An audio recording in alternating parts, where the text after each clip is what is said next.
Are you in a relationship that feels deeply toxic and you are struggling to leave? Have you ever been in a relationship where everything was perfect? Where there was a lot of love, understanding, and affection? But in a matter of months, an unexpected pattern begins to reveal itself, causing you to laugh less, feel mentally exhausted, or even become scared of your partner, and deal with physical abuse that sometimes leaves you with marks and bruises, making you a shadow of yourself. If you answered yes to some of these questions, then this video shall be an eye-opener so you can understand your mindset when you endure toxic relationships instead of setting boundaries. You might have asked yourself, am I the only one going through this?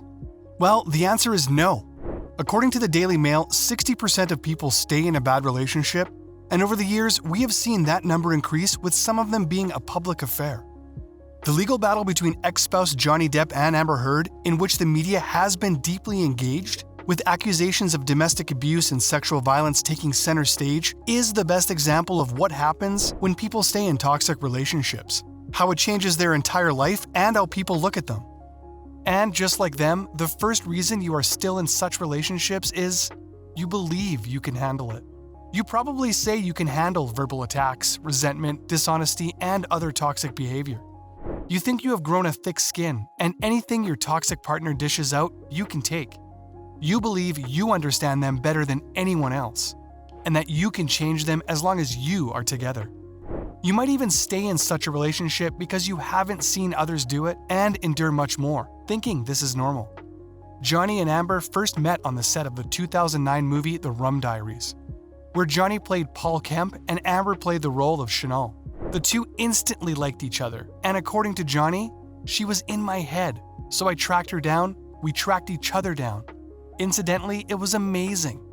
They would eventually date for a few more years before getting married. During that period, the trouble in their relationship started. Johnny could have put an end to the relationship when it was obvious that it was getting really toxic. But during the trial, Johnny explained why he stayed despite all the signs. He said, "I suppose because my father stayed in his abusive marriage, and I didn't want to fail. I wanted to try to make it work." On the other hand, Amber claims she stayed because he always apologized and tried to fix things. Here's what you should know. There is no good way to handle something clearly bad for you and negatively affecting you. If you keep making excuses for it, you will find yourself in regrettable situations and wish you had taken the bold step to leave earlier. So, the sooner you understand that a toxic relationship has nothing good to offer, the better for you. Another objection to overcome might be that you are afraid of how your partner will react. At every corner you turn, you see the big red signs encouraging you to leave. But this is actually the hardest part of being in a toxic relationship. This mostly stems from fear of what your partner might do or say once they find out you are leaving. There were speculations that Johnny was initially going to file for divorce. When Amber found out, she went wild on him, then tried to turn the narrative in her favor by being the first to file for divorce and, at the same time, control the narrative of who was the victim in the relationship. Once Amber convinced everyone with a picture of scars and marks that were later proven to be fake, it went downhill for Johnny. He lost his reputation, his career, and his entire life was a mess. It really can be scary that everything you worked for can be turned into nothing if you dare to walk out of a toxic relationship. Regardless, that decision must be made, and the longer you delay it, the more you lose power over the situation. A point that shouldn't have so much weight in our personal decisions but very often does is a social pressure to have a perfect relationship. One major thing you should know is that there is no such thing as a perfect relationship. Why? Because we are humans, and we are not perfect. So, the pressure to uphold a perfect relationship in the presence of your family, colleagues, and other members of your circle is a waste of time. This doesn't mean that you should wash your dirty linen in public.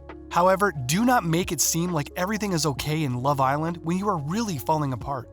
And when people ask you about signs that they might have noticed, probably your dark mood, teary eyes, or bruises, you brush it off and say it's nothing. This will not help you. Johnny's celebrity status might be the one reason he stayed with Amber for so long. He tried to keep things under wraps. He didn't want to be seen as a failure by his fans. His and Amber's relationship has already been seen as a goal, and their fans swooned at their supposedly perfect love. But guess what? It became a heavily public breakup that led to court battles. Ultimately, staying in a toxic relationship because of public validation won't get you anywhere. Then, there is also you thinking that it is all your fault. A relationship is not a one-sided thing. It is not the sole duty of one person to make the relationship work, which is often the case in many toxic relationships. One of both individuals always feels responsible for taking the blame when the worst happens. They think it is all their fault and should have done better while totally allowing the other person to remove themselves from taking responsibility.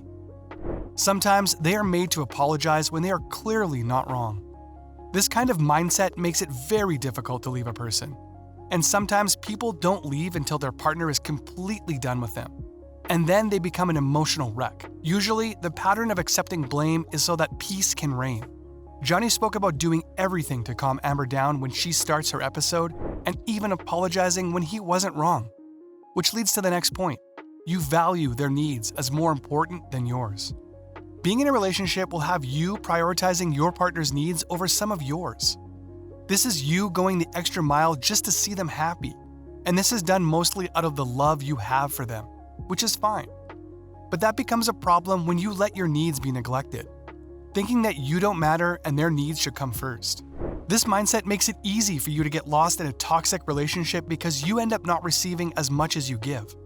In fact, you end up receiving nothing, and this is because you feel you don't deserve it. That is really unfair to you because there isn't a single soul that loves and doesn't deserve to be loved back.